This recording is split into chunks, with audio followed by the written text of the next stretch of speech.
Chennai K நகர் ESI மருத்துவமனை விடுதியில் தங்கியுள்ள இறுதியாண்டு மருத்துவ மாணவர் மீதான தாக்குதல் தொடர்பான வீடியோ காட்சிகள் வெளியாகி பெரும் அதிர்ச்சியை ஏற்படுத்தியுள்ளது.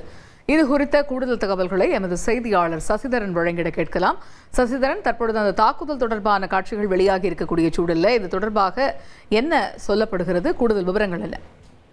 சென்னை இஎஸ்ஐ மருத்துவமனை விடுதியில் தங்கியுள்ள இறுதியாண்டு மருத்துவ மாணவர் மீது கல்லூரியில் உள்ள காவலாளி மற்றும் பணியில் இருக்கக்கூடிய நபர் ஒருவர் தாக்கியதாக சமூக வலைதளங்களில் வீடியோ வைரலாகி வருகிறது. விடுதி உணவை தவிர்த்து வெளியில் ஆர்டர் செய்து உணவை வாங்கியிருக்கிறார். அது தொடர்பான தகராறு நேற்று இரவு நடந்திருக்கிறது. தற்போது அந்த காட்சிகள் சமூக வலைதளங்களில் வைரலாகி வருகிறது.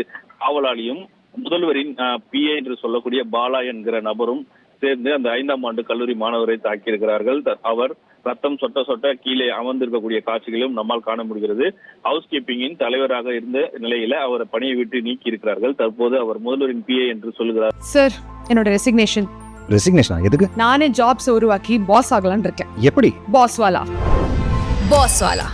பி தி பாஸ் என மாணவர் தரப்பில் கூறப்படுகிறது. இது குறித்து MGR நகர் காவல் நிலையத்தில் புகார் அளிக்கப்பட்டும் எவ்வித நடவடிக்கையும் எடுக்கப்படுவதில்லை எனவும் இரு தரப்பு கல்லூரியில் பேசிக் கொள்வதாக மருத்துவக் கல்லூரி முதல்வர் தெரிவித்ததாக காவல் நிலையத்திற்கு தெரிவிக்கப்பட்டிருக்கிறது. ஆனால் இது சம்பந்தமாக எந்த புகாரும் கல்லூரி நிர்வாகத்திலிருந்து வரவில்லை எனவும் தெரிவிக்கப்பட்டிருக்கிறது.